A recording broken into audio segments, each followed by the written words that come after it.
Hi there, televisionists. I'm here to warn you about video nasties. And what could be nastier than your video going on the blink?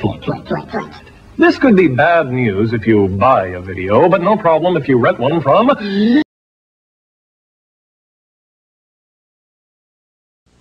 Listen to Remco's Baby Laugh a Lot.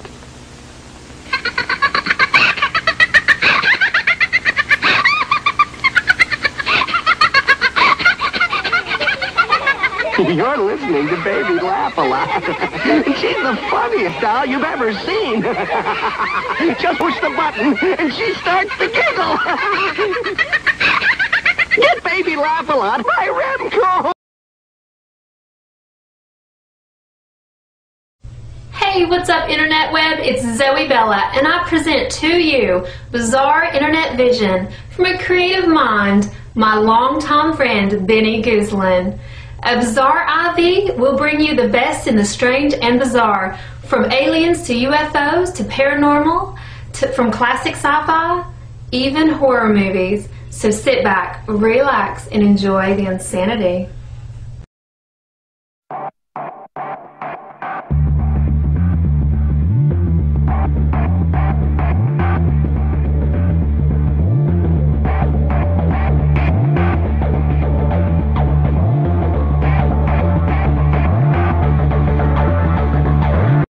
Welcome once again, ladies and gentlemen, boys and girls, to the Dr. Rule Show. I'm your host, Dr. Franklin Rule, and today we're going to show you scenes from the 1957 classic, The Abominable Snowman, with footage assembled by noted videographer Benny Gooselin.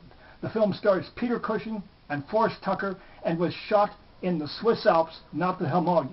Now, without further ado, let's find out if the Yeti actually exists. Roll tape!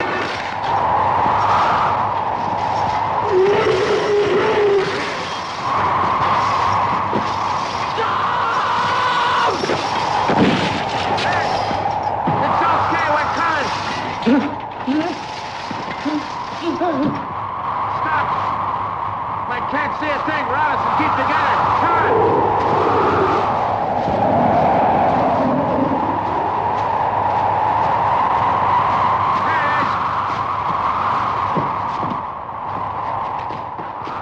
Ripped to pieces.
Yes, the Yeti does indeed exist, no doubt about it.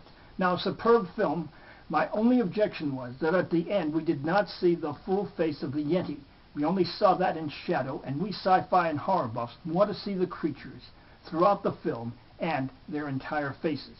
And considering that this was Hammer, which did such an excellent job in films involving Frankenstein, the Wolfman, and the Mummy, we should have seen that full face. But other than that, the film was superb. So on my rule scale, where first magnitude is best, 10th magnitude worst, The Abominable Snowman from 1957 garners a 2nd magnitude rating, and I highly commend it.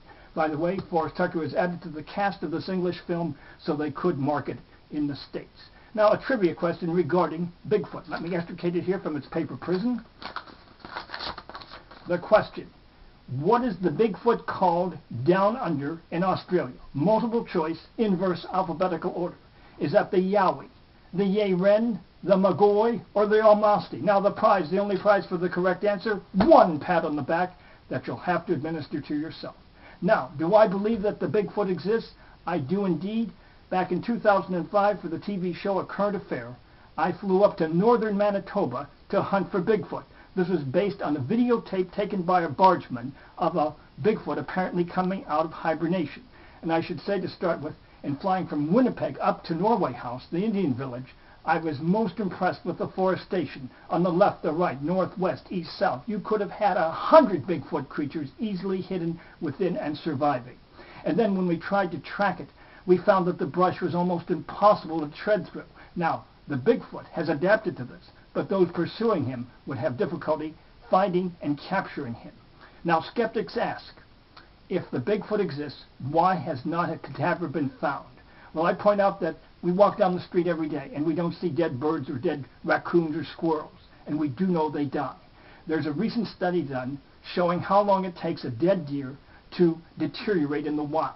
It was only 7 days with predation by both large and small creatures, with actually maggots having an influence on devouring the last remains of that creature. So the same could happen with a Bigfoot entity, and if it is an intelligent creature, it might actually carry off its dead and bury them. So this is one challenge that I think we can refute that the skeptics always bring up. And by the way, up there in Manitoba, people are bringing us all sorts of digital footage of possible Bigfoots and their footprints. People were calling me from all over the country saying that they had seen Bigfoot possibly coming out of hibernation, and one team even brought us a huge box with a Bigfoot footprint in the box. We couldn't fly it home, but I was most impressed with the response. Now, let's go to that trivia question again. What do we call the Bigfoot down under? Is that the Yowie, Yeren, Magoi, or Almasti? And you say Magoi? No, it's the Yowie. The Yeren is in China, the Magoi in Bhutan, and the Almasti in Russia. And here is that Magoi. There have been recent reports from Bhutan that he may indeed exist. They seem to be highly credible. And again, I argue that this creature does indeed exist around the globe. No doubt about it whatsoever. Now let's open up the Vault of Strange Deaths if we have time for one here. It says he was too rich. This pertains to a man named Dieterbach, 71, a billionaire hotel owner. He had hotels throughout Germany. Recently, at the Atlantic Hotel in Hamburg, they shot several scenes from the 007 movie that was called Tomorrow Never Dies. He ordered a $50 filet mignon steak dinner sent up to his suite. The next morning, they found him dead. He had choked to death on the filet mignon. That's why I say sometimes you can be too rich. Now, until next time, may the power of the cosmos be with you. Yes, yes.